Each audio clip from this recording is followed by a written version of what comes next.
Bienvenidos a Curiosidad Relativa. Nos dedicamos a encontrar datos fascinantes. Si te gusta descubrir cosas nuevas, este es tu canal. ¿Sabías que lo que aprendiste en la escuela sobre cómo nuestras células generan energía podría estar incompleto?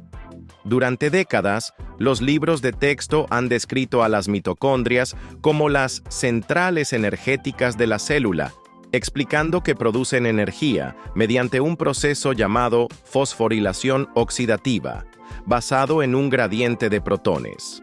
Sin embargo, investigaciones recientes han revelado que esta visión tradicional necesita ser actualizada. Imagina que siempre has pensado que tu automóvil funciona únicamente con gasolina. Un día, descubres que, además de gasolina, también utiliza electricidad para moverse. Este hallazgo cambiaría por completo tu comprensión sobre el funcionamiento de tu vehículo. De manera similar, científicos han descubierto que, además de los protones, el sodio desempeña un papel crucial en la generación de energía dentro de nuestras células. Tradicionalmente, se ha explicado que la fosforilación oxidativa se basa en un gradiente de protones, impulsado por la cadena de transporte de electrones en la membrana mitocondrial. Sin embargo, un estudio publicado en la revista Cell por Hernán Sanz Agustín y colaboradores en 2024 ha revelado que el complejo I de la cadena de transporte de electrones no solo bombea protones, sino que también actúa como un intercambiador de sodio y protones. Este descubrimiento indica que hasta un 50% del potencial de membrana mitocondrial se debe a un gradiente de sodio, algo que antes no se consideraba. Este nuevo conocimiento no solo modifica la comprensión del metabolismo energético, sino que exige una revisión de los libros de biología. Para entender mejor este concepto, pensemos en una presa hidroeléctrica. Sabemos que el agua que fluye genera energía al mover turbinas. Si de repente descubriéramos que, además del agua, el viento también contribuye significativamente a mover las turbinas, nuestra comprensión sobre cómo se genera la energía en la presa cambiaría drásticamente. De manera análoga, el descubrimiento del papel del sodio en la generación de energía celular transforma nuestra visión clásica del proceso. Este hallazgo se basa en estudios de microscopía de alta resolución, los cuales han mostrado que las diferencias de pH y potencial eléctrico son más significativas en las crestas mitocondriales, unas estructuras en forma de invaginaciones dentro de la membrana mitocondrial interna, que en el espacio intermembrana general. Esto sugiere que la organización espacial de las mitocondrias influye en la eficiencia energética de la célula. Para llegar a esta conclusión, los científicos utilizaron múltiples estrategias experimentales, incluyendo modelos con mutaciones en componentes de la cadena respiratoria y medios de cultivo con sodio reducido. Uno de los resultados más relevantes es que una mutación específica en el complejo I, relacionada con la neuropatía óptica hereditaria de Leber, afecta únicamente el intercambio sodio-protón sin alterar el transporte de electrones ni el bombeo de protones. Esto demuestra que el gradiente de sodio no es un efecto secundario, sino una característica esencial del metabolismo mitocondrial. Este descubrimiento abre nuevas preguntas sobre el metabolismo celular. Si el sodio tiene un papel clave en la generación de energía, es posible que muchas enfermedades metabólicas estén relacionadas con alteraciones en su transporte. Además, estos resultados sugieren que el equilibrio de sodio en las células podría ser más importante de lo que se creía, con implicaciones para la nutrición y la farmacología. En términos educativos, los investigadores son claros. Es hora de actualizar los libros de texto. El conocimiento evoluciona, y lo que enseñamos a los estudiantes debe evolucionar también, señala la investigadora Alicia Kowaltowski. Este nuevo entendimiento del papel del sodio en la generación de energía celular no solo cambia la forma en que vemos la bioquímica básica, sino que también tiene implicaciones médicas significativas. Por ejemplo, comprender cómo el sodio influye en la función mitocondrial podría conducir al desarrollo de terapias más efectivas para enfermedades neurodegenerativas y metabólicas. Además, este conocimiento podría influir en la forma en que abordamos la nutrición y el equilibrio de electrolitos en el cuerpo. Entonces, si consideramos que nuestras células son como pequeñas fábricas de energía, ¿qué otros elementos o procesos desconocidos podrían estar involucrados en su funcionamiento y aún no hemos descubierto?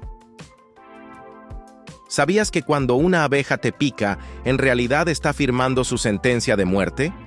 Aunque parezca un sacrificio extremo, hay una razón biológica detrás de este fenómeno, y curiosamente, sus primas cercanas, las avispas, no sufren el mismo destino. Las abejas melíferas tienen un aguijón con forma de arpón. Esto significa que cuando pican a un mamífero como los humanos, su aguijón queda atrapado en nuestra piel. Al intentar escapar, la abeja no solo pierde su aguijón, sino también una parte de su abdomen, músculos y órganos internos. Esta herida es fatal, provocando su muerte poco después. Es un sacrificio involuntario, pero tiene sentido desde el punto de vista evolutivo. Las abejas viven en colonias donde la supervivencia del grupo es más importante que la vida de una sola obrera. Al picar y dejar su aguijón, liberan feromonas que alertan a sus compañeras del peligro, lo que provoca que otras abejas ataquen al mismo enemigo. En otras palabras, la muerte de una sola abeja puede movilizar a muchas más para defender la colmena. Ahora bien, ¿por qué las avispas no mueren después de picar? La respuesta está en la anatomía de su aguijón. A diferencia de las avispas tienen un aguijón liso, sin el mecanismo de arpón. Esto les permite picar repetidamente sin sufrir ningún daño. Imagina que el aguijón de una abeja es como un anzuelo de pesca que se queda atascado, mientras que el de una avispa es como una aguja hipodérmica que entra y sale sin problemas. Esta diferencia evolutiva se debe a que las avispas no dependen de una única picadura suicida para defenderse. Ellas cazan presas vivas para alimentar a sus larvas y necesitan poder picar varias veces sin morir en el intento. Para ponerlo en perspectiva, imagina a dos guerreros con armas distintas. Uno lleva una lanza con un gancho en la punta. Si la clava en su enemigo, la lanza se queda atrapada y él mismo resulta herido en el proceso. El otro, en cambio, tiene una espada afilada que puede usar una y otra vez sin ninguna consecuencia para sí mismo. Esa es la diferencia entre abejas y avispas cuando pican. Pero la naturaleza es aún más ingeniosa. No todas las abejas mueren al picar, solo las abejas melíferas. Otras especies, como las abejas solitarias, tienen aguijones lisos similares a los de las avispas y pueden picar más de una vez. Esto demuestra que el sacrificio de la abeja melífera es un mecanismo exclusivo de su especie, diseñado para la defensa colectiva de la colmena, no para la caza o la supervivencia individual. Entonces, la próxima vez que veas una abeja volando cerca, recuerda que, si te pica, será su último acto. Y si es una avispa, bueno, quizá prefieras no provocarla demasiado, porque ella sí podrá volver a hacerlo. Ahora dime, ¿alguna vez te ha picado una abeja o una avispa? ¿Sabías que existe un insecto que parece una delicada flor, pero en realidad es un depredador letal?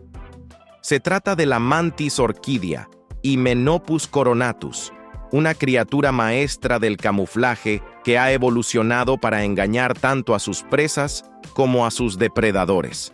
A simple vista, podrías confundir a la mantis orquídea con un pétalo danzante en la brisa. Su cuerpo es de un blanco rosado con tonos lilas y patas que imitan los pétalos de una orquídea.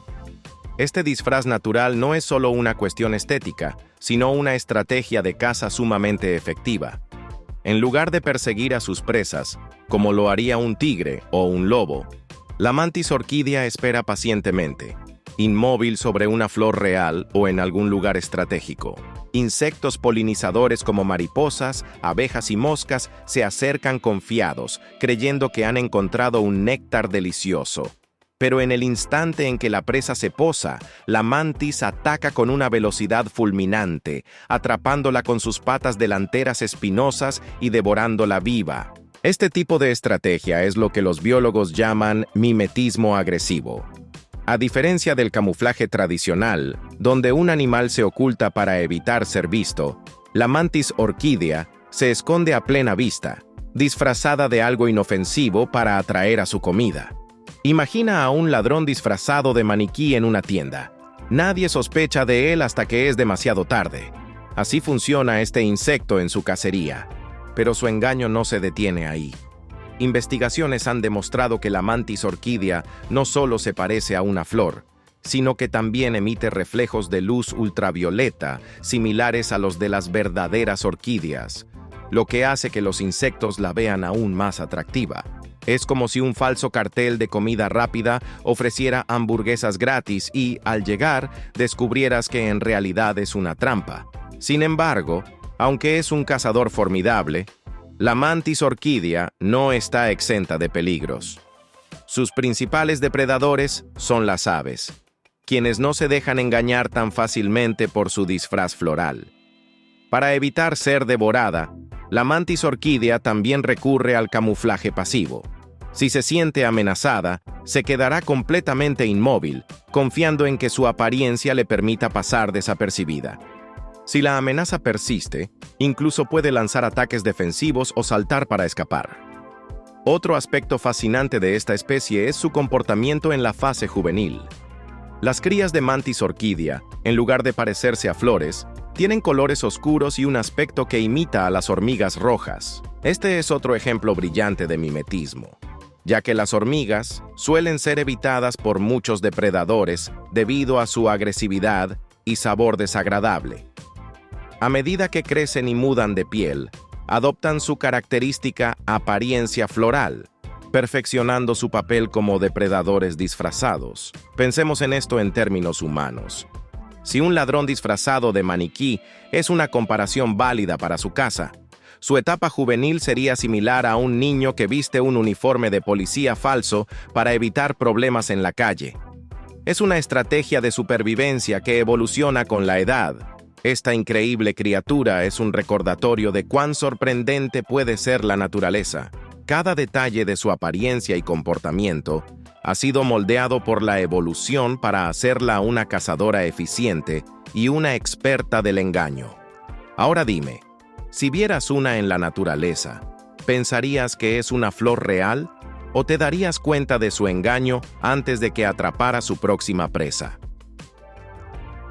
¿Sabías que el trastorno bipolar, anteriormente conocido como psicosis maníaco-depresiva, es una afección mental que provoca cambios extremos en el estado de ánimo, la energía y la capacidad funcional de quienes lo padecen? Esta condición se caracteriza por la alternancia entre episodios de manía y depresión, afectando significativamente la vida diaria de las personas. Durante un episodio maníaco, el individuo experimenta un estado de ánimo anormalmente elevado, expansivo o irritable. Este periodo se acompaña de un aumento notable en la actividad y energía, que persiste la mayor parte del día, casi todos los días, durante al menos una semana. Los síntomas característicos incluyen autoestima inflada o grandiosidad, disminución de la necesidad de dormir, verborrea, fuga de ideas, distracción fácil, incremento en actividades dirigidas a objetivos y participación excesiva en actividades de alto riesgo, como inversiones financieras imprudentes o conductas sexuales riesgosas. Estos comportamientos pueden llevar a consecuencias negativas significativas, tanto en el ámbito personal como profesional. En contraste, los episodios depresivos se caracterizan por un estado de ánimo persistentemente bajo, sentimientos de tristeza profunda, desesperanza o vacío. Las personas pueden perder interés en actividades que antes disfrutaban, experimentar cambios en el apetito y el sueño, sentir fatiga extrema, tener dificultades para concentrarse y albergar pensamientos recurrentes autodestructivos. Estos síntomas deben estar presentes durante al menos 2 semanas para ser considerados un episodio depresivo mayor. La gravedad de estos episodios puede ser tal que interfiera con las actividades cotidianas y las relaciones interpersonales. Existen diferentes subtipos de trastorno bipolar, entre los cuales destacan trastorno bipolar tipo IMEA, se caracteriza por la presencia de al menos un episodio maníaco, que puede estar precedido o seguido por episodios hipomaníacos o depresivos. Trastorno bipolar. Tipo segundo. Implica la ocurrencia de al menos un episodio depresivo mayor y al menos un episodio hipomaníaco, sin llegar a episodios maníacos completos. Ciclotimia. Consiste en múltiples periodos de síntomas hipomaníacos y depresivos que no cumplen con los criterios completos para episodios hipomaníacos o depresivos mayores, persistiendo durante al menos 2 años. Aunque la causa exacta del trastorno bipolar no se comprende completamente, se reconoce que tanto factores genéticos como ambientales desempeñan un papel crucial. La predisposición genética es evidente, ya que tener un familiar de primer grado con trastorno bipolar aumenta significativamente el riesgo de desarrollarlo. Además, eventos estresantes, traumas infantiles y desequilibrios neuroquímicos en el cerebro pueden contribuir a la aparición de la enfermedad. El manejo del trastorno bipolar suele requerir un enfoque multidisciplinario que combina intervenciones farmacológicas y psicoterapéuticas. Los estabilizadores del estado de ánimo, como el litio, y ciertos anticonvulsivantes son comúnmente prescritos para controlar los episodios maníacos y depresivos. Además, los antipsicóticos pueden ser útiles, especialmente en episodios maníacos severos o cuando hay síntomas psicóticos. La psicoterapia, incluyendo la terapia cognitivo-conductual y la psicoeducación, ayuda a los pacientes a reconocer los desencadenantes, adherirse al tratamiento y desarrollar estrategias para manejar los síntomas. Es importante distinguir el trastorno bipolar de otros trastornos del estado de ánimo, como la depresión unipolar.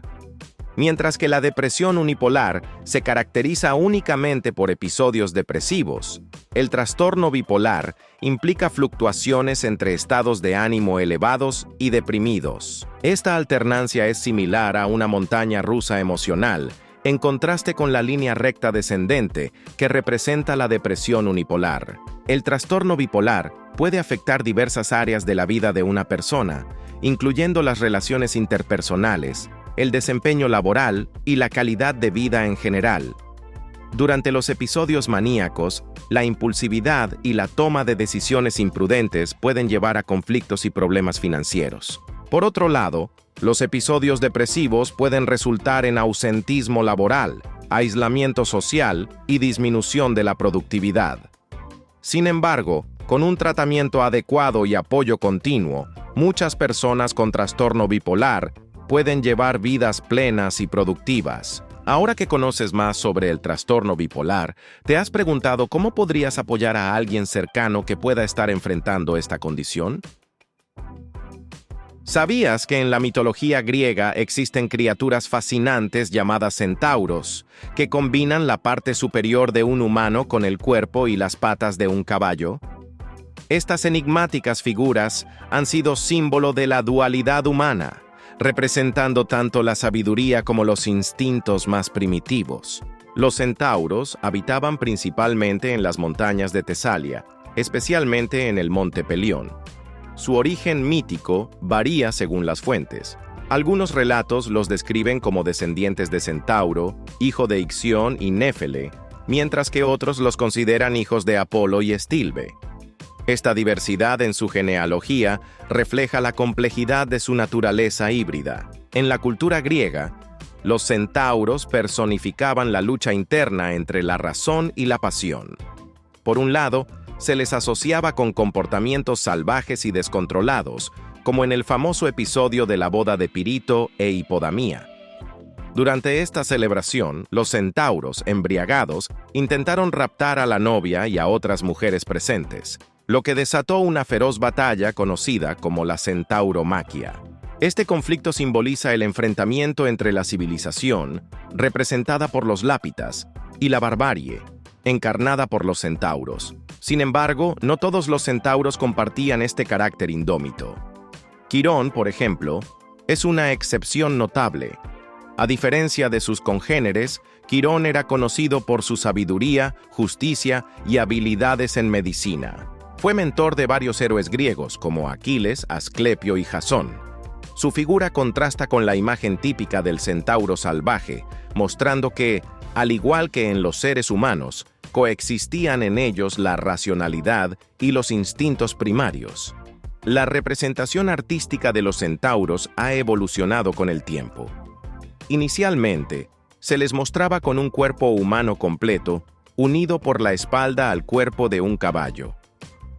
Con el tiempo, esta imagen se transformó en la más conocida, la parte superior humana emergiendo desde el torso de un caballo. Esta evolución en su representación puede interpretarse como una metáfora de la constante lucha y adaptación entre nuestra naturaleza racional y nuestros impulsos más básicos. Además de su presencia en mitos y leyendas, los centauros han dejado una huella en la astronomía. La constelación de Centaurus, visible en el hemisferio sur, lleva su nombre en honor a estas criaturas míticas. Dentro de esta constelación se encuentra Alpha Centauri, el sistema estelar más cercano a nuestro Sol, lo que subraya la perdurable influencia de los centauros en diversas facetas de la cultura humana. La dualidad de los centauros también se refleja en otras culturas y mitologías. Por ejemplo, en la tradición mesopotámica, existían figuras como los hombres toro alados, que combinaban características humanas y animales para simbolizar fuerzas sobrenaturales o divinas. Estas representaciones híbridas suelen encarnar la tensión entre lo civilizado y lo salvaje, lo consciente y lo inconsciente. En la literatura y el arte contemporáneo, los centauros continúan siendo fuente de inspiración. Su imagen ha sido reinterpretada en múltiples ocasiones, desde las crónicas de Narnia hasta la saga de Harry Potter, donde se les presenta como seres misteriosos y sabios, guardianes de secretos ancestrales. Estas adaptaciones modernas mantienen viva la fascinación por estas criaturas y su simbolismo inherente. La figura del centauro nos invita a reflexionar sobre nuestra propia naturaleza dual. Al igual que estas criaturas míticas, los seres humanos somos una amalgama de razón e instinto, de civilización y salvajismo. La historia de los centauros nos recuerda la importancia de encontrar un equilibrio entre estas facetas para alcanzar una vida armoniosa. Entonces, después de conocer más sobre estos seres fascinantes, ¿te has preguntado cómo equilibras tú mismo tus instintos más primarios con tu lado racional en la vida cotidiana? ¿Sabías que la superficie terrestre está en constante movimiento debido a las placas tectónicas? Estas gigantescas porciones de la litosfera, la capa más externa de la Tierra, se desplazan lentamente sobre el manto subyacente, remodelando nuestro planeta a lo largo de millones de años. Imagina la litosfera como un rompecabezas compuesto por más de una docena de piezas rígidas. Estas piezas, denominadas placas tectónicas, encajan entre sí y se mueven a un ritmo de varios centímetros por año, similar a la velocidad a la que crecen nuestras uñas. Este movimiento es impulsado por corrientes de convección en el manto terrestre, donde el material caliente asciende y el más frío desciende, creando una especie de cinta transportadora que arrastra las placas. Actualmente, se reconocen 14 placas tectónicas principales que cubren la superficie terrestre. 6 de ellas llevan el nombre de los continentes que abarcan: placa norteamericana, cubre América del Norte y partes del Atlántico. Placa sudamericana, incluye América del Sur y una porción del Atlántico. Placa africana, abarca el continente africano y áreas adyacentes del océano. Placa euroasiática, se extiende por Europa y gran parte de Asia. Placa australiana, cubre Australia y regiones circundantes. Placa antártica, incluye la Antártida y áreas oceánicas circundantes. Además de estas, existen otras placas significativas, como la placa del Pacífico, la más grande, que se encuentra bajo el Océano Pacífico, y la placa de Nazca, situada frente a la costa occidental de América del Sur. Aunque más pequeñas, estas placas desempeñan roles cruciales en la dinámica terrestre. Las interacciones entre las placas tectónicas ocurren en sus límites y se clasifican en tres tipos principales. Límites convergentes. Aquí, dos placas se acercan y colisionan. Este choque puede dar lugar a la formación de montañas. Por ejemplo, la colisión entre la placa indoaustraliana y la placa euroasiática ha dado origen a la cordillera del Himalaya, hogar del monte Everest. Límites divergentes. En estos bordes, las placas se separan, permitiendo que el magma ascienda y forme nueva corteza oceánica. Un ejemplo destacado es la dorsal mesoatlántica, una cadena montañosa submarina que recorre el Atlántico de norte a sur, donde las placas euroasiática y norteamericana se están separando. Límites transformantes. En este caso, las placas se deslizan lateralmente una junto a la otra. La fricción generada puede provocar terremotos. La falla de San Andrés en California es un ejemplo notable, donde la placa del Pacífico y la placa norteamericana se deslizan en direcciones opuestas, acumulando tensión que se libera en forma de sismos. Estas interacciones no solo moldean la geografía del planeta, sino que también son responsables de fenómenos geológicos como terremotos, actividad volcánica y la formación de montañas. Por ejemplo, la actividad sísmica en Japón se debe a la convergencia de la placa del Pacífico con la placa euroasiática, mientras que la formación de los Andes en América del Sur es resultado de la subducción de la placa de Nazca bajo la placa sudamericana. El estudio de las placas tectónicas ha revolucionado nuestra comprensión de la Tierra. Antes de la aceptación de la teoría de la tectónica de placas en la década de 1960, los científicos no podían explicar adecuadamente la distribución de terremotos, volcanes y montañas. Hoy sabemos que estos fenómenos están intrínsecamente ligados al movimiento e interacción de las placas tectónicas. Además, el movimiento de las placas ha influido en la evolución de la vida y el clima. La deriva continental ha redistribuido masas terrestres, afectando corrientes oceánicas y patrones climáticos. Por ejemplo, la separación de América del Sur y África hace aproximadamente 130 millones de años permitió la formación del Océano Atlántico y alteró las corrientes oceánicas, impactando el clima global. En resumen, las placas tectónicas son componentes dinámicos y fundamentales de nuestro planeta, responsables de esculpir su superficie y de muchos de los procesos geológicos que observamos. Ahora que conoces su importancia, ¿te has preguntado cómo sería la Tierra si las placas tectónicas dejaran de moverse? ¿Sabías que la ira, esa emoción intensa que todos hemos experimentado, tiene raíces profundas en nuestro cerebro y puede afectar significativamente nuestra salud física y mental? Cuando nos enojamos, se activa una compleja red neuronal que prepara al cuerpo para enfrentar amenazas, pero si esta emoción se descontrola, puede tener consecuencias adversas. Todo comienza en la amígdala, una pequeña estructura en forma de almendra ubicada en el sistema límbico del cerebro. La amígdala actúa como nuestro sistema de alarma interno. Cuando percibe una amenaza, envía señales al hipotálamo para iniciar la respuesta de lucha o huida. Este proceso implica la liberación de hormonas del estrés, como la adrenalina y el cortisol, que aumentan la frecuencia cardíaca, elevan la presión arterial y preparan al cuerpo para la acción.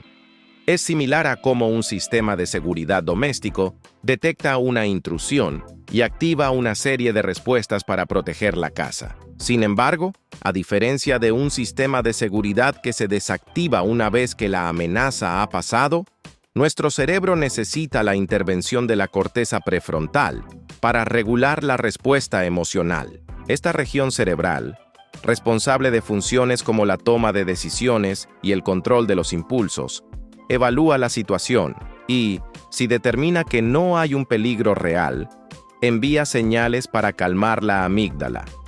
Es como si el dueño de la casa revisara las cámaras de seguridad y, al ver que no hay peligro, apagara la alarma.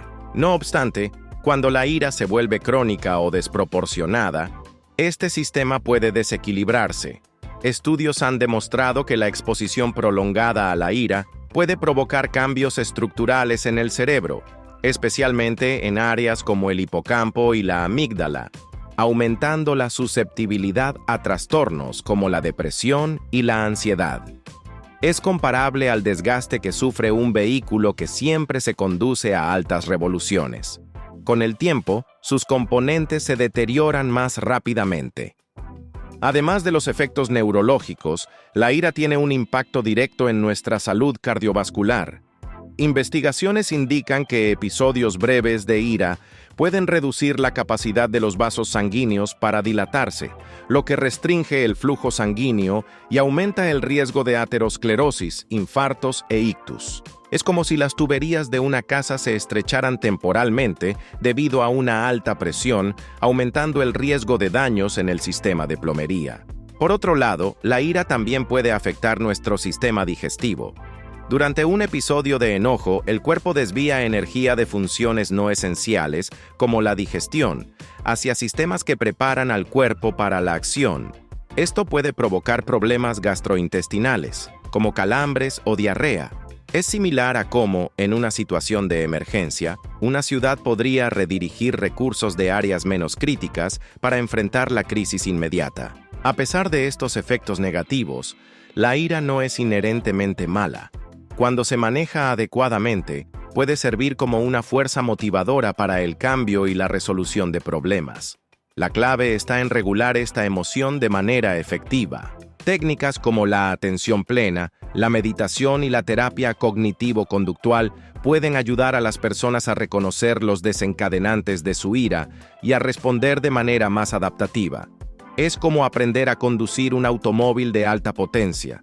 Con las habilidades adecuadas, se puede controlar su potencia y evitar accidentes. Además, estudios han demostrado que la convivencia social puede moderar las respuestas agresivas.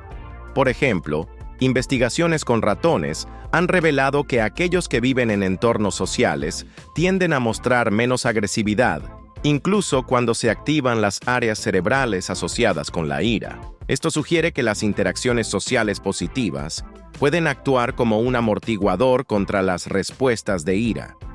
Es comparable a cómo una comunidad unida puede enfrentar desafíos de manera más efectiva que individuos aislados. En resumen, la ira es una emoción compleja con raíces profundas en nuestra neurobiología. Si bien tiene funciones adaptativas, su desregulación puede conducir a problemas de salud significativos. Por lo tanto, es esencial comprender cómo manejarla y canalizarla de manera constructiva. Después de todo, si conocemos los mecanismos detrás de nuestra ira, ¿no estaremos mejor equipados para controlarla y utilizarla a nuestro favor? ¿Sabías que recientes descubrimientos han revelado aspectos sorprendentes sobre la vida y desaparición de los neandertales, nuestros parientes más cercanos en la evolución humana? Estos hallazgos ofrecen una nueva perspectiva sobre su adaptación, interacción con Homo sapiens y las posibles causas de su extinción. Uno de los descubrimientos más destacados es el de Thorin, un neandertal cuyos restos fueron encontrados en la cueva de Mandrin, en el Valle del Ródano, Francia. Este individuo, que vivió hace aproximadamente 45.000 años, pertenecía a un linaje neandertal desconocido que permaneció genéticamente aislado durante 50.000 años. Este aislamiento sugiere que, a pesar de la proximidad geográfica con otros grupos, existían barreras, posiblemente culturales o sociales, que limitaban el intercambio genético. Es como si dos comunidades vecinas actuales, separadas por un río, nunca interactuaran ni se mezclaran a pesar de su cercanía. Además, investigaciones en la cima de los huesos, en Atapuerca, España, han proporcionado información valiosa sobre la diversidad genética de los neandertales. Estudios de los canales semicirculares del oído interno de fósiles de esta región indican que los neandertales clásicos presentaban una menor diversidad morfológica en comparación con sus antecesores. Esta reducción en la variabilidad podría estar relacionada con un cuello de botella genético, posiblemente debido a cambios climáticos extremos que redujeron drásticamente su población. Imagina una población de animales que, tras una catástrofe natural, ve reducida su diversidad genética, haciéndolos más vulnerables a enfermedades y cambios ambientales. La interacción entre neandertales y Homo sapiens también ha sido objeto de estudio. Se ha confirmado que ambas especies coexistieron y se reprodujeron durante al menos 7.000 años, lo que resultó en la integración de ADN neandertal en los humanos modernos. Este intercambio genético ha influido en características como la pigmentación de la piel, el metabolismo y la inmunidad. Es similar a cómo diferentes culturas humanas han intercambiado conocimientos y tradiciones, enriqueciendo mutuamente sus sociedades. A pesar de estas interacciones, los neandertales eventualmente se extinguieron. Varias teorías intentan explicar esta desaparición, incluyendo cambios climáticos drásticos, competencia con Homo sapiens por recursos y posibles pandemias. La hipótesis climática sugiere que los neandertales, aunque adaptados a climas fríos, no pudieron hacer frente a las fluctuaciones ambientales rápidas. Es como si una especie animal adaptada al frío extremo no pudiera sobrevivir a un calentamiento global repentino. Por otro lado, la competencia con Homo sapiens pudo haber jugado un papel crucial.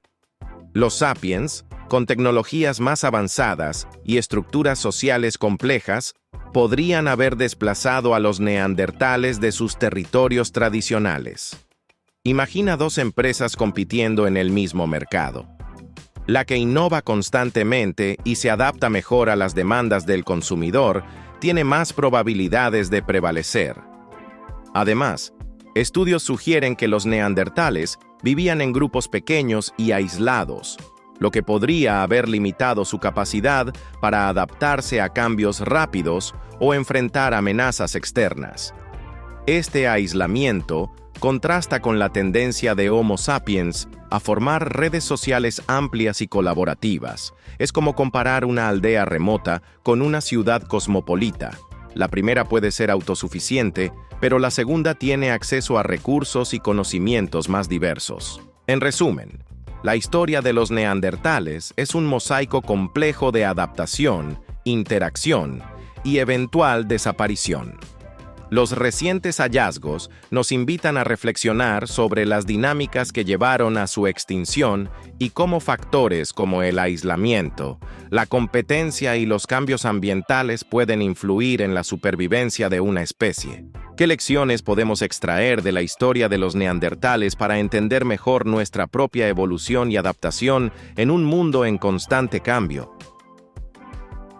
¿Sabías que la selva del Darién, ubicada entre Colombia y Panamá, es considerada una de las regiones más peligrosas del mundo debido a su densa vegetación, fauna diversa y desafíos geopolíticos? Esta vasta extensión de aproximadamente 96 kilómetros de selva tropical, montañas escarpadas y ríos caudalosos ha sido históricamente escasamente poblada, en parte debido a las constantes precipitaciones que la caracterizan. La espesa vegetación y las condiciones climáticas extremas hacen que atravesar esta región sea comparable a intentar cruzar un océano de árboles y ríos sin un mapa o equipo adecuado. La fauna del Darién es tan diversa como peligrosa. Entre las 169 especies de mamíferos se encuentran depredadores como jaguares y ocelotes, así como el águila arpía, una de las aves rapaces más poderosas del mundo. Además, la selva alberga reptiles y anfibios, incluidas numerosas serpientes venenosas, arañas y escorpiones, cuya picadura puede ser letal. Transitar por esta selva es similar a caminar por un terreno minado, donde cada paso puede esconder una amenaza potencial. Más allá de los peligros naturales, la selva del Darién es hogar de diversas comunidades indígenas, como los Emberá, Wounaan y Kuna, que han habitado la región mucho antes de la llegada de los europeos. Estas comunidades viven en aldeas dispersas y dependen de la agricultura de subsistencia, cultivando plátanos, maíz y arroz. Sin embargo, la presencia de migrantes y actividades ilegales ha alterado su modo de vida tradicional, enfrentándolos a desafíos culturales y económicos. Es como si una pequeña comunidad rural se viera repentinamente invadida por una autopista concurrida, alterando su paz y rutina diaria. Históricamente, la selva del Darién ha sido una barrera natural que interrumpe la conexión terrestre entre Sudamérica y Centroamérica. Esta interrupción ha impedido la construcción de una carretera que atraviese la región, conocida como el Tapón del Darién. A pesar de su intransitabilidad, la región ha sido testigo de intentos de colonización desde 1501, cuando los europeos la visitaron por primera vez. El primer asentamiento europeo exitoso en el continente americano, Santa María de la Antigua del Darién, se estableció en 1510, aunque fue abandonado años después. Intentar construir infraestructuras en esta selva es comparable a tratar de edificar una ciudad en medio de un pantano, donde la naturaleza constantemente reclama su dominio. En tiempos recientes, la selva del Darién se ha convertido en una ruta peligrosa para migrantes que buscan llegar a Norteamérica. Atraídos por la esperanza de una vida mejor, miles de personas se aventuran a cruzar esta inhóspita región, enfrentando no solo los desafíos naturales, sino también amenazas de grupos delictivos que operan en la zona. La travesía puede durar hasta 10 días o más, durante los cuales los migrantes son vulnerables a temperaturas extremas, deshidratación, enfermedades como el dengue y la malaria, ataques de animales salvajes y ahogamientos en los ríos. Además, la región se ha convertido en escenario de actividades delictivas, incluyendo robos, abusos sexuales y trata de personas. Es como si, en su desesperación por escapar de situaciones adversas, estas personas se vieran obligadas a atravesar un campo de obstáculos mortales, donde cada paso representa un riesgo para sus vidas. La combinación de desafíos naturales, presencia de fauna peligrosa, aislamiento geográfico y actividades delictivas hacen de la selva del Darién una de las regiones más peligrosas del planeta. A pesar de ello, sigue siendo un camino transitado por aquellos que buscan una oportunidad de mejorar sus vidas, enfrentando riesgos inimaginables en su travesía. ¿Te has preguntado qué impulsa a tantas personas a arriesgarlo todo atravesando esta selva? ¿Y qué se podría hacer para ofrecer rutas más seguras y opciones viables para quienes buscan un futuro mejor? ¿Sabías que hace aproximadamente 2000 años, en lo que hoy es el sureste de Utah, un tatuador utilizó una herramienta hecha de espinas de cactus para plasmar diseños en la piel? Este descubrimiento, realizado en el sitio arqueológico de Turkey Pen, ha revolucionado nuestra comprensión sobre la antigüedad y la difusión del arte del tatuaje en América del Norte. La herramienta en cuestión está compuesta por espinas de cactus de nopal, cuyas puntas están impregnadas de pigmento oscuro. Estas espinas fueron insertadas en un palo de una planta conocida como bayas de limonada y atadas firmemente con fibra de yuca. Este ingenioso diseño permitía al tatuador perforar la piel y depositar el pigmento, creando patrones permanentes. Es fascinante pensar cómo, con recursos naturales limitados, estas comunidades desarrollaron técnicas tan sofisticadas para el arte corporal. El hallazgo de esta herramienta se produjo en 1972, cuando un equipo de arqueólogos excavaba una pila de desechos en Turkey Pen. Sin embargo, pasó desapercibida durante décadas hasta que, en 2017, Andrew Gilreath Brown, candidato a doctorado en la Universidad Estatal de Washington, redescubrió el artefacto mientras realizaba un inventario de la colección. Reconociendo su posible importancia, contactó al arqueólogo Aaron Deter Wolf, experto en la arqueología del tatuaje. Juntos emprendieron una investigación exhaustiva para confirmar el propósito de la herramienta. Para validar su hipótesis, Gilreath Brown creó réplicas exactas de la herramienta utilizando materiales similares. Con estas réplicas, realizó tatuajes en piel de cerdo, un sustituto común en estudios dermatológicos debido a su similitud con la piel humana. Al comparar las marcas y el desgaste de las espinas en las réplicas con el artefacto original mediante un microscopio electrónico de barrido, encontraron patrones de uso notablemente similares. Este enfoque experimental proporcionó evidencia convincente de que la herramienta fue utilizada para tatuar.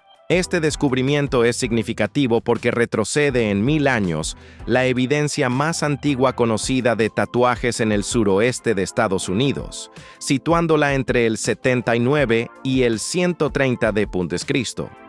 Además, coincide con un período en el que las comunidades Anasazi estaban en transición de un estilo de vida nómada de caza y recolección a asentamientos más permanentes basados en la agricultura, especialmente el cultivo de maíz. Es posible que los tatuajes jugaran un papel en la consolidación de la identidad social y cultural durante estos cambios, sirviendo como símbolos de pertenencia o logros personales. La práctica del tatuaje ha sido una forma de expresión cultural en diversas sociedades a lo largo de la historia.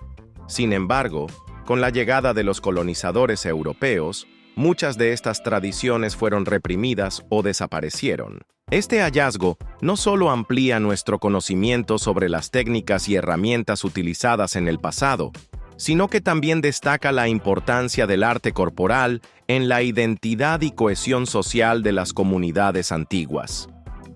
¿Te has preguntado cómo estas prácticas ancestrales han influido en las modernas formas de arte corporal que vemos hoy en día?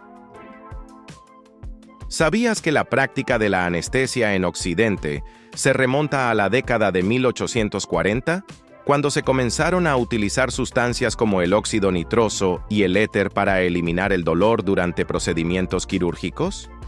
Este avance revolucionó la medicina, permitiendo realizar cirugías más complejas y prolongadas sin el sufrimiento asociado anteriormente. El 16 de octubre de 1846, en el Hospital General de Massachusetts en Boston, Estados Unidos, se llevó a cabo la primera demostración pública exitosa de anestesia con éter. El odontólogo William Morton administró éter a un paciente, permitiendo al cirujano John Warren extirpar un tumor en el cuello sin que el paciente experimentara dolor. Este evento marcó un hito en la historia de la medicina y es conmemorado anualmente como el Día Mundial de la Anestesia. Sin embargo, el uso de sustancias para aliviar el dolor no era completamente nuevo. Décadas antes, en Japón, el cirujano Seishu Hanaoka desarrolló un anestésico oral a base de hierbas que permitía realizar cirugías sin dolor. Aunque este método no era conocido en Occidente en ese momento, demuestra que diferentes culturas buscaban soluciones para el manejo del dolor en procedimientos médicos. Con el tiempo, la anestesia ha evolucionado y diversificado, adaptándose a las necesidades específicas de cada procedimiento y paciente. Hoy en día, existen varios tipos de anestesia, cada uno con aplicaciones y características particulares. Anestesia local. Adormece una pequeña área específica del cuerpo, permitiendo que el paciente permanezca consciente durante procedimientos menores, como la extracción dental o la sutura de una herida superficial. Por ejemplo, es similar a desactivar temporalmente una alarma en una habitación específica sin afectar el resto de la casa. Anestesia regional. Bloquea la sensibilidad en una región más amplia del cuerpo. Incluye técnicas como la anestesia epidural, comúnmente utilizada durante el parto para adormecer la parte inferior del cuerpo. Otra variante es la anestesia espinal, empleada en cirugías de las extremidades inferiores. Es comparable a apagar la electricidad en una sección completa de una casa, dejando el resto en funcionamiento. Anestesia general.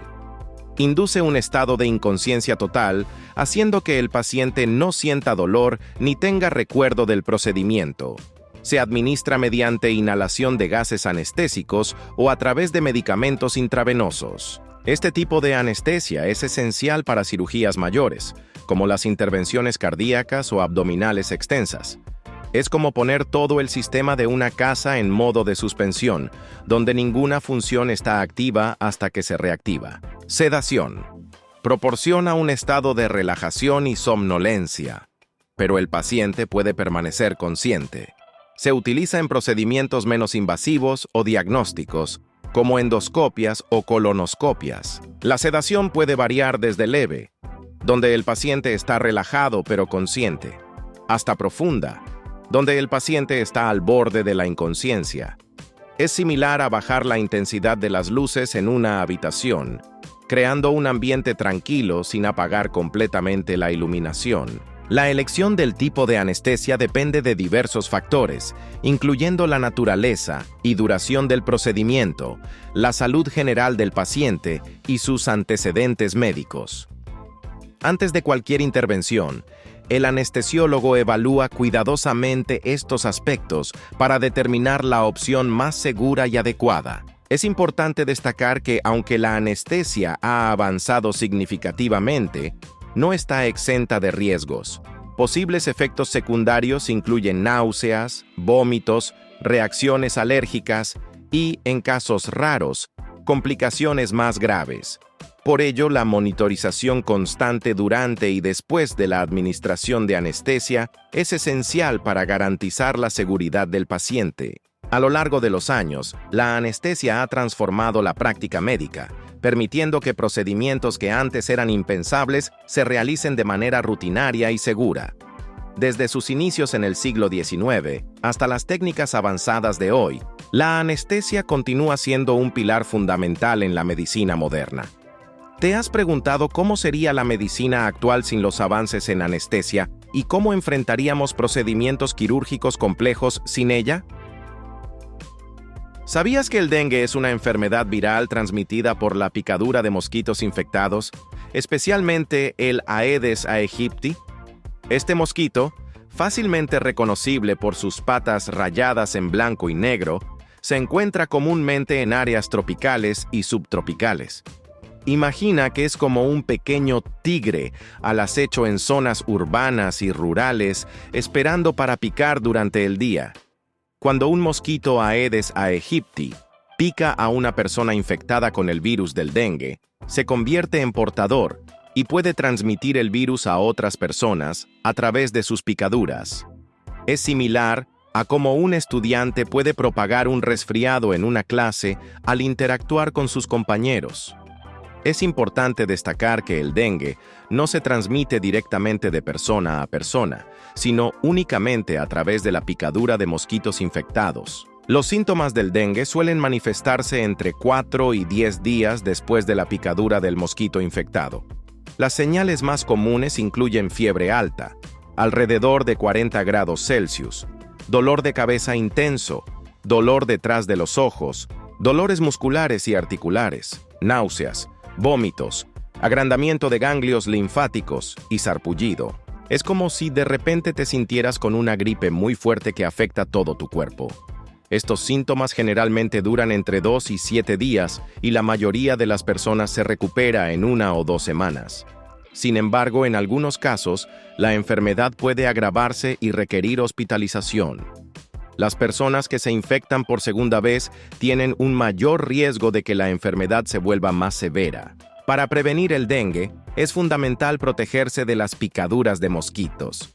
Algunas medidas efectivas incluyen usar ropa que cubra la mayor parte del cuerpo, instalar mosquiteros en ventanas y puertas y aplicar repelente de insectos en la piel expuesta. Además, es crucial eliminar los criaderos de mosquitos. Esto se logra desechando adecuadamente los residuos sólidos y cubriendo, vaciando y limpiando semanalmente los recipientes donde se almacena agua para uso doméstico. Piensa en cualquier objeto que pueda acumular agua, como neumáticos viejos, macetas o botellas. Estos se convierten en lugares ideales para que los mosquitos depositen sus huevos. Al mantener estos recipientes limpios y secos, reducimos significativamente la población de mosquitos. Aunque no existe un tratamiento específico para el dengue, el manejo adecuado de los síntomas es esencial. Se recomienda descansar lo suficiente, mantenerse hidratado y tomar medicamentos como paracetamol para aliviar el dolor y la fiebre. Es importante evitar el uso de aspirina o ibuprofeno, ya que pueden aumentar el riesgo de hemorragias.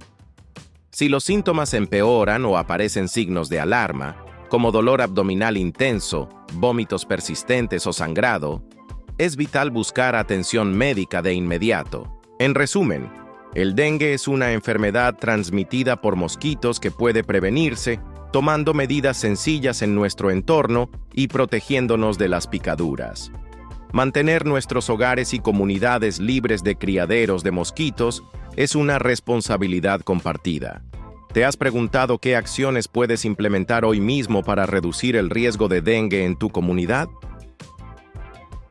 ¿Sabías que los ajolotes, esos simpáticos anfibios mexicanos conocidos por su apariencia juvenil y branquias externas, poseen la asombrosa capacidad de detener su envejecimiento a los 4 años de edad? Este fenómeno ha capturado la atención de científicos, ya que podría ofrecer pistas valiosas para prolongar la vida humana. A diferencia de la mayoría de los animales, los ajolotes mantienen características larvales durante toda su vida adulta, un fenómeno llamado neotenia. Esto significa que, aunque alcanzan la madurez sexual, conservan rasgos juveniles, como sus branquias plumosas y una aleta dorsal prominente. Además, estos anfibios pueden regenerar extremidades, cola e incluso órganos vitales, como partes del corazón y el cerebro. Es como si, al perder un dedo, nos creciera uno nuevo idéntico al original. Un estudio reciente ha revelado que los ajolotes detienen su reloj epigenético alrededor de los 4 años.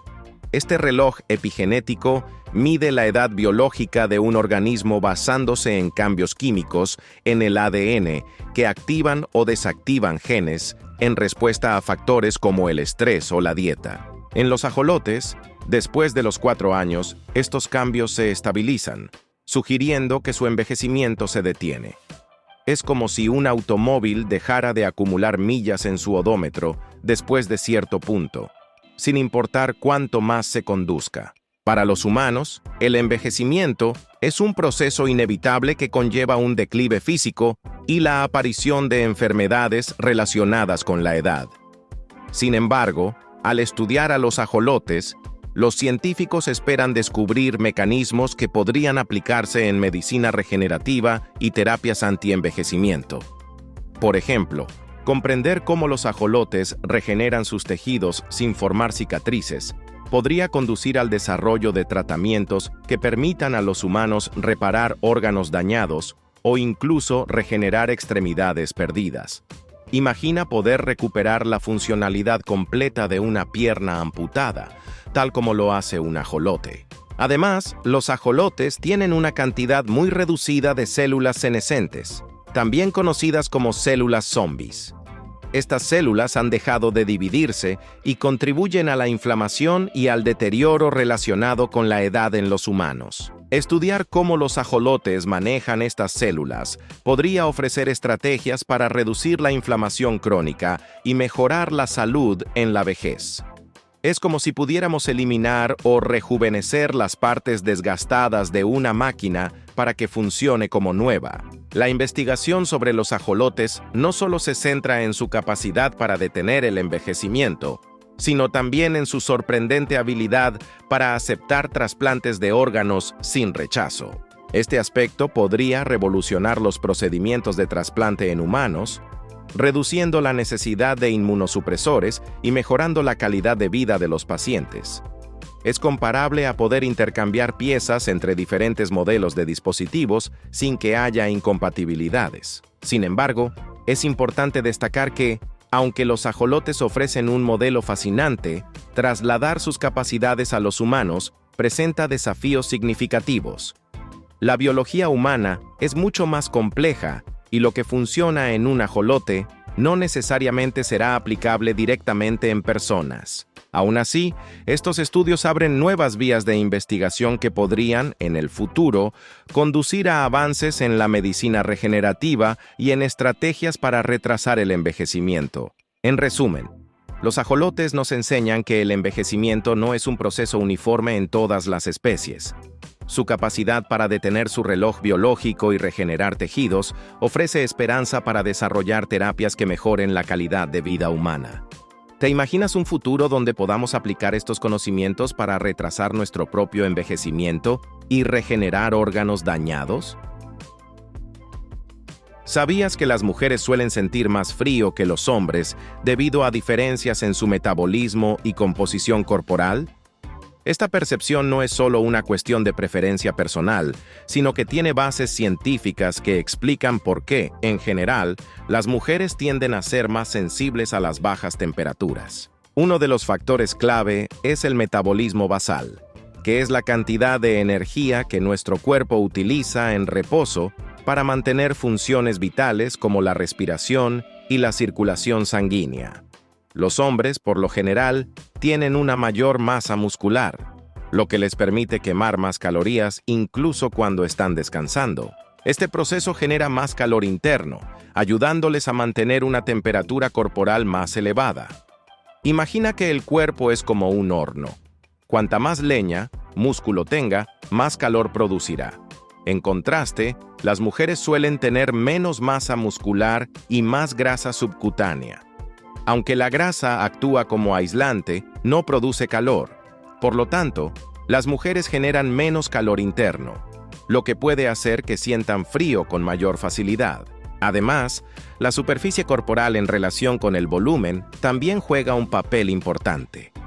Las personas más pequeñas o con menos masa corporal tienen una mayor proporción de superficie en comparación con su volumen, lo que significa que pierden calor más rápidamente. Es similar a cómo una taza de café pequeña se enfría más rápido que una jarra grande, dado que, en promedio, las mujeres tienen cuerpos más pequeños que los hombres. Esta relación superficie-volumen puede contribuir a una mayor sensación de frío. La vestimenta también influye en la percepción térmica. En entornos laborales, es común que los códigos de vestimenta para hombres incluyan trajes de varias piezas, que proporcionan más capas y, por ende, mayor retención de calor. Por otro lado, las mujeres pueden optar por atuendos más ligeros o con menos capas, lo que las deja más expuestas al frío. Es como la diferencia entre usar una chaqueta gruesa versus una camiseta ligera en un día fresco. Quien lleva la chaqueta probablemente se sentirá más cálido. Estas diferencias en la percepción del frío no solo afectan la comodidad, sino también la productividad y el bienestar general.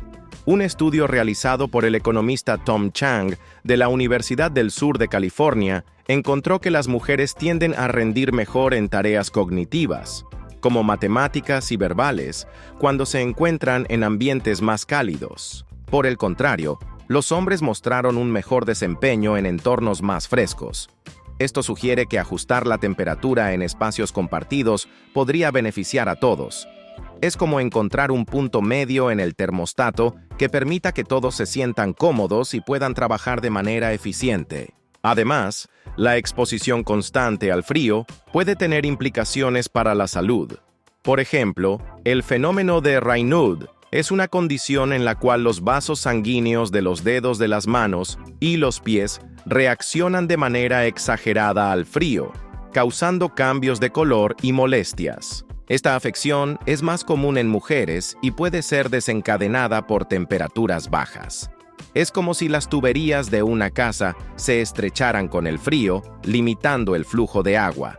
De manera similar, los vasos sanguíneos se contraen, reduciendo el flujo sanguíneo a las extremidades. En resumen, la mayor sensibilidad al frío en las mujeres se debe a una combinación de factores fisiológicos y ambientales. Comprender estas diferencias puede ayudar a crear entornos más cómodos y productivos para todos. ¿Te has preguntado cómo podrías ajustar tu entorno o vestimenta para sentirte más cómodo en diferentes temperaturas? ¿Sabías que la idea de que la civilización maya se derrumbó por completo es un mito? Investigaciones recientes han demostrado que, aunque las grandes ciudades como Chichén Itzá y Mayapán experimentaron altibajos, las comunidades rurales mayas continuaron prosperando durante siglos. Tradicionalmente, se ha creído que la civilización maya alcanzó su apogeo entre los años 200 y 900 d.C., durante el período clásico, y que posteriormente sufrió un colapso que llevó al abandono de sus majestuosas ciudades. Sin embargo, Esta visión simplista no refleja la realidad compleja y resiliente de los mayas. Aunque algunas urbes declinaron, la población en las zonas rurales mantuvo una estabilidad notable. Un estudio reciente se centró en la región de la península de Yucatán, particularmente en la transición entre la caída de Chichén Itzá y el auge de Mayapán. Tras la caída de Chichén Itzá alrededor del año 1050 d.C., la región enfrentó una severa sequía. No obstante, con el retorno de las lluvias hacia 1180 d.C., Mayapán emergió como una nueva capital vibrante. Esta ciudad, rodeada por una muralla de más de 8 kilómetros, albergaba una población tan numerosa que algunos barrios se extendían más allá de las fortificaciones. Este resurgimiento urbano indica una capacidad de adaptación y reorganización social notable entre los mayas. Para comprender mejor estos cambios demográficos, los investigadores utilizaron tecnología LIDAR para mapear 38 kilómetros cuadrados alrededor de Mayapán. Esta técnica, que emplea láseres para detectar estructuras bajo la densa vegetación, reveló una red extensa de asentamientos rurales previamente desconocidos. Los hallazgos sugieren que, mientras las élites urbanas enfrentaban desafíos políticos y ambientales, las comunidades rurales mantenían una continuidad en sus modos de vida. Este patrón es comparable a otras civilizaciones antiguas. Por ejemplo, durante la caída del Imperio Romano, mientras las grandes ciudades como Roma enfrentaban invasiones y declive político, las áreas rurales de Europa continuaron con sus actividades agrícolas y tradiciones locales. De manera similar, en la antigua China, tras la caída de la dinastía Han, las comunidades rurales persistieron, preservando la cultura y las prácticas agrícolas, incluso cuando las estructuras gubernamentales centrales se desmoronaban. Estos ejemplos demuestran que el colapso de centros urbanos no implica necesariamente la desaparición de una civilización en su totalidad. En el caso de los mayas, la resiliencia de las comunidades rurales permitió la preservación de su cultura, tradiciones y estructuras sociales, desafiando la noción de un colapso absoluto. Entonces, podemos reconsiderar la historia de los mayas y reconocer la fortaleza y adaptabilidad de sus comunidades más allá de las grandes ciudades. ¿Sabías que mientras dormimos, nuestro cerebro permanece sorprendentemente activo, llevando a cabo funciones esenciales para nuestra salud y bienestar? Aunque nuestro cuerpo está en reposo, el cerebro trabaja arduamente en procesos como la consolidación de la memoria, la eliminación de toxinas y la regulación de funciones vitales. Durante el sueño, el cerebro se encarga de fortalecer las conexiones neuronales que permiten el aprendizaje y la formación de nuevos recuerdos. Sin un descanso adecuado, estas conexiones no se consolidan correctamente, dificultando la concentración y la capacidad de respuesta. Es como si intentáramos guardar archivos importantes en una computadora sin suficiente espacio de almacenamiento. Eventualmente, el sistema se vuelve lento y menos eficiente. Además, el cerebro posee un sistema de autolimpieza, conocido como sistema linfático, que se activa durante el sueño. Este sistema elimina residuos y toxinas acumuladas durante el día, como la proteína beta-amiloide, cuya acumulación se ha relacionado con enfermedades neurodegenerativas como el Alzheimer. Imagina que el cerebro es una ciudad. Durante la noche, los servicios de limpieza recorren las calles, asegurando que todo esté en orden para el día siguiente. El sueño se divide en varias fases, cada una con funciones específicas. Durante las etapas iniciales del sueño, no REM, movimiento ocular no rápido, la actividad cerebral disminuye, permitiendo la relajación y recuperación del cuerpo. En la fase de sueño profundo, la frecuencia cardíaca y la respiración alcanzan sus niveles más bajos, facilitando la reparación de tejidos y el fortalecimiento del sistema inmunológico. Es comparable a poner un teléfono en modo de ahorro de energía para recargar su batería de manera más eficiente. La fase REM, movimiento ocular rápido, es particularmente interesante. Aproximadamente 90 minutos después de quedarnos dormidos, entramos en esta etapa donde la actividad cerebral se asemeja a la de la vigilia. Es durante el sueño REM cuando ocurren la mayoría de los sueños, y se cree que esta fase juega un papel crucial en el procesamiento emocional y la consolidación de la memoria. Es como si el cerebro estuviera organizando y archivando experiencias y emociones, similar a ordenar documentos en un archivador. La regulación del sueño está controlada por diversas estructuras cerebrales. El hipotálamo, una pequeña región en el centro del cerebro, contiene el núcleo supraquiasmático, que actúa como un reloj interno, respondiendo a las señales de luz y oscuridad para regular el ciclo sueño-vigilia. La glándula pineal, por su parte, produce melatonina en respuesta a la oscuridad, facilitando la inducción del sueño. Es similar a cómo un sensor de luz activa las luces exteriores de una casa al anochecer. Es importante destacar que la calidad del sueño es fundamental. No solo se trata de la cantidad de horas dormidas, sino de la profundidad y continuidad del sueño. Interrupciones frecuentes o un sueño superficial pueden impedir que el cerebro realice sus funciones reparadoras de manera efectiva. Es como si intentáramos cargar un dispositivo electrónico con un cable dañado. Aunque esté conectado, la carga no será óptima. Además, ciertos hábitos pueden interferir con la calidad del sueño. Por ejemplo, el uso de dispositivos electrónicos antes de acostarse puede afectar la producción de melatonina debido a la exposición a la luz azul, dificultando la conciliación del sueño. Es comparable a intentar dormir con las luces encendidas. La claridad impide que el cuerpo reconozca que es hora de descansar. En resumen, mientras dormimos, nuestro cerebro está lejos de estar inactivo. Realiza tareas esenciales que impactan directamente en nuestra salud física y mental. Mantener hábitos que promuevan un sueño reparador es crucial para asegurar que estas funciones se lleven a cabo de manera óptima. ¿Te has preguntado cómo podrías mejorar la calidad de tu sueño para beneficiar tu bienestar general? ¿Sabías que caminar hacia atrás, una actividad que muchos consideran peculiar o incluso cómica, puede ofrecer beneficios sorprendentes para tu salud física y mental? Aunque parezca una práctica inusual, incorporar esta técnica en tu rutina diaria podría transformar tu bienestar de maneras inesperadas. Imagina que estás en un parque y decides dar unos pasos hacia atrás. Este simple cambio activa diferentes grupos musculares que normalmente no utilizamos al caminar hacia adelante. Por ejemplo, mientras que caminar hacia adelante se centra principalmente en los músculos de la parte frontal de las piernas, caminar hacia atrás intensifica el trabajo de los músculos posteriores, como los isquiotibiales y los glúteos. Es similar a cambiar de marcha en un automóvil para abordar una pendiente empinada. Se requiere más esfuerzo y diferentes mecanismos entran en juego. Además, caminar hacia atrás puede ser una herramienta eficaz para mejorar el equilibrio y la coordinación.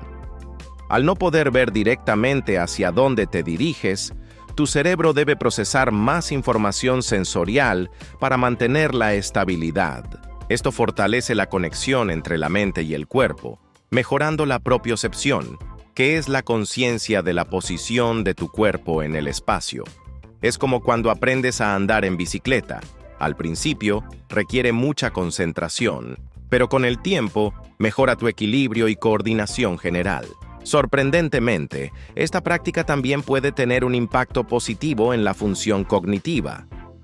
Un estudio publicado en la revista Perceptual and Motor Skills reveló que caminar hacia atrás puede mejorar la memoria y la capacidad de atención. Al desafiar a tu cerebro con una tarea no habitual, fomentas la neuroplasticidad, es decir, la capacidad del cerebro para adaptarse y formar nuevas conexiones neuronales. Es comparable a aprender un nuevo idioma o instrumento musical. Al principio es desafiante, pero con la práctica, tu cerebro se adapta y mejora. Desde una perspectiva metabólica, caminar hacia atrás puede ayudarte a quemar más calorías. Según el Compendio de Actividades Físicas, esta actividad tiene un equivalente metabólico, MET, más alto en comparación con caminar hacia adelante, lo que significa que requiere más energía y, por lo tanto, quema más calorías en el mismo periodo de tiempo. Es como si agregaras una pendiente a tu caminata regular. El esfuerzo adicional aumenta el gasto calórico. Para aquellos que sufren de dolor en las articulaciones, especialmente en las rodillas, caminar hacia atrás puede ofrecer alivio. Esta práctica reduce la carga en las articulaciones de la rodilla en comparación con caminar hacia adelante, lo que puede ser beneficioso para personas con osteoartritis o dolor crónico. Es similar a nadar en lugar de correr. El agua soporta parte de tu peso, reduciendo el impacto en las articulaciones. Incorporar esta actividad en tu rutina no requiere equipamiento especial. Puedes empezar en un espacio seguro y despejado, como un pasillo en tu casa o una pista de atletismo. Al principio, es recomendable practicar con alguien que te guíe o utilizar superficies planas y libres de obstáculos para evitar caídas. Con el tiempo, a medida que ganes confianza, puedes aumentar la duración y la intensidad de tus sesiones. Es como aprender a patinar. Comienzas en un área segura y, a medida que mejoras, te aventuras en terrenos más desafiantes. Entonces, la próxima vez que busques una forma sencilla y efectiva de diversificar tu rutina de ejercicios y mejorar tu salud, ¿por qué no intentas dar unos pasos hacia atrás? ¿Te atreves a probar esta técnica y descubrir por ti mismo sus beneficios? ¿Sabías que la creencia popular de que sudar ayuda a eliminar toxinas de nuestro cuerpo es, en realidad, un mito? Aunque muchas personas asocian la transpiración con la desintoxicación, la ciencia nos muestra una perspectiva diferente. Imagina que tu cuerpo es como una casa equipada con sistemas especializados para mantenerla limpia y en orden. En esta analogía, el hígado y los riñones serían los encargados de la limpieza profunda, filtrando y eliminando las verdaderas impurezas y desechos del organismo. Por otro lado, las glándulas sudoríparas actuarían como el sistema de ventilación, regulando la temperatura para mantener un ambiente confortable. Aunque el sudor puede contener trazas de sustancias como minerales y urea, su función principal es enfriar el cuerpo, no desintoxicarlo. Para entender mejor, pensemos en una situación cotidiana. Cuando tu coche se sobrecalienta, el radiador libera calor para enfriar el motor. De manera similar, cuando hacemos ejercicio o estamos en un ambiente caluroso, nuestro cuerpo produce sudor para disipar el exceso de calor y mantener una temperatura óptima. Este proceso es esencial para prevenir el sobrecalentamiento, pero no implica una limpieza interna de toxinas. Además, estudios han demostrado que la cantidad de toxinas eliminadas a través del sudor es insignificante. Por ejemplo, incluso durante actividades físicas intensas, las toxinas excretadas por el sudor representan menos del 0,1% de las que se eliminan por otros medios, como la orina. Esto refuerza la idea de que, aunque sudar es vital para la termorregulación, no es un método efectivo para desintoxicar el cuerpo. Es común encontrar en el mercado productos y terapias que prometen desintoxicar el cuerpo a través de la sudoración, como saunas de infrarrojos o sesiones de ejercicio en ambientes calurosos. Sin embargo, los expertos advierten que estas prácticas no aumentan la eliminación de toxinas y, en algunos casos, pueden llevar a la deshidratación si no se manejan adecuadamente. Por lo tanto, es fundamental abordar estas afirmaciones con escepticismo y basar nuestras decisiones en evidencia científica. Para mantener nuestro cuerpo libre de toxinas de manera efectiva, es más beneficioso enfocarse en hábitos saludables que apoyen las funciones naturales de desintoxicación. Esto incluye mantener una dieta equilibrada rica en frutas y verduras, beber suficiente agua para facilitar la función renal y evitar el consumo excesivo de sustancias nocivas, como el alcohol y los alimentos ultraprocesados. Al igual que mantener una casa limpia requiere hábitos diarios consistentes, nuestro cuerpo prospera con cuidados regulares que apoyen sus procesos internos. Entonces, la próxima vez que consideres sudar profusamente como método de desintoxicación, recuerda que tus riñones y tu hígado ya están haciendo ese trabajo de manera eficiente. ¿No sería más efectivo apoyar estos órganos con una alimentación saludable y una hidratación adecuada en lugar de buscar soluciones rápidas y no comprobadas? ¿Sabías que tu cuerpo alberga un cuarteto de sustancias químicas que, al activarse, pueden elevar tu estado de ánimo y bienestar de manera natural? Estas son la dopamina, la serotonina, las endorfinas y la oxitocina, comúnmente conocidas como las hormonas de la felicidad. Afortunadamente no necesitas recurrir a métodos artificiales para estimularlas.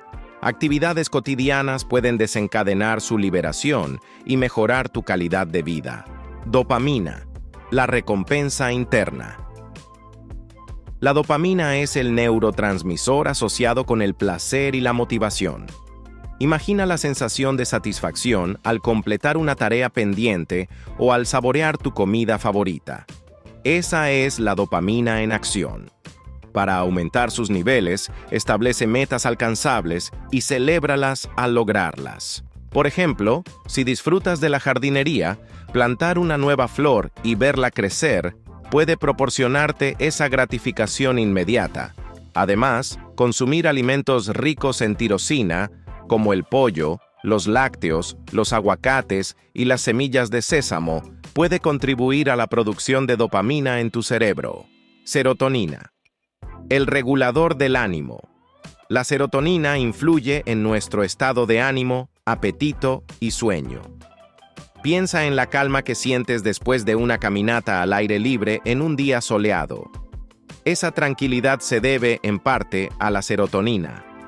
La exposición a la luz solar es una forma efectiva de aumentar sus niveles. Además, consumir alimentos ricos en triptófano, como huevos, plátanos, frutos secos y legumbres, puede promover la producción de serotonina.